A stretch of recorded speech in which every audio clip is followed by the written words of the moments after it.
Donald Trump's allies and his campaign surrogates have been out there all week telling us that because of the events from this past Saturday, we can't anymore talk about all of the horrible things that Donald Trump has done. And of course, we can't talk about all the horrible things that he wants to do. But even though the left is not allowed to talk bad about Trump, people on the right are still allowed to talk about Biden. And if you go after Trump right now, they will attack you saying that you're being divisive, even though they're the ones still being divisive by literally blaming Biden for the actions of the 21-year-old Republican shooter.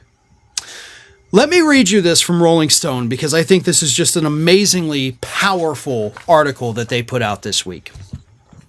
Since the deadly shooting at a Pennsylvania rally Saturday, prominent conservatives have been working to blame the incident on Trump's enemies for labeling him a fascist and for fanning heated rhetoric that, in their telling, caused the would-be assassin to shoot at the former and perhaps future American president. When the message goes out constantly that the election of Donald Trump would be a threat to democracy and that the republic would end, it heats up the environment, House Speaker Mike Johnson said Sunday, adding, quote, "It's simply not true. Everyone needs to turn down the rhetoric." Top Trump ally Senator Lindsey Graham said Sunday he had been, quote, "worried about this for a very, very long time," adding, quote, "You know, if he wins, democracy is not going to end. He's not a fascist. He represents a point of view that millions share. That rhetoric is way too hot." The messages are all part of a deliberate strategy, Rolling Stone writes. Within the first 3 hours following the failed assassination of the presumptive 2024 GOP presidential nominee, 3 sources close to Trump were already feverishly detailing to Rolling Stone how Republicans could use the shooting to their political advantage, whether for potentially mammoth fundraising, propaganda about Trump being tough and a fighter, or attacks on Democrats as belonging to the actually violent party every time they bring up things like the deadly January 6th Capitol riot that Trump instigated.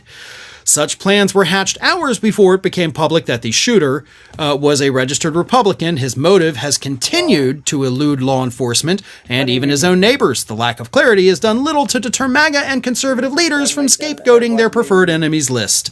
The attempt on Trump's life does nothing to change the reality that he is, in fact, running on an openly authoritarian platform.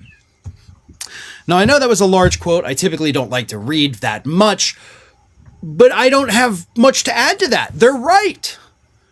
Donald Trump can have our sympathy if you so choose to issue your sympathy. If you don't, then say nothing. I'm still of that opinion. However, his past and potentially future sins are not forgiven. Like, that dynamic has not changed.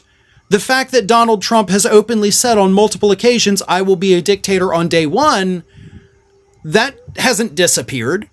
Him instigating the Capitol riot, that didn't change because of what happened on Saturday.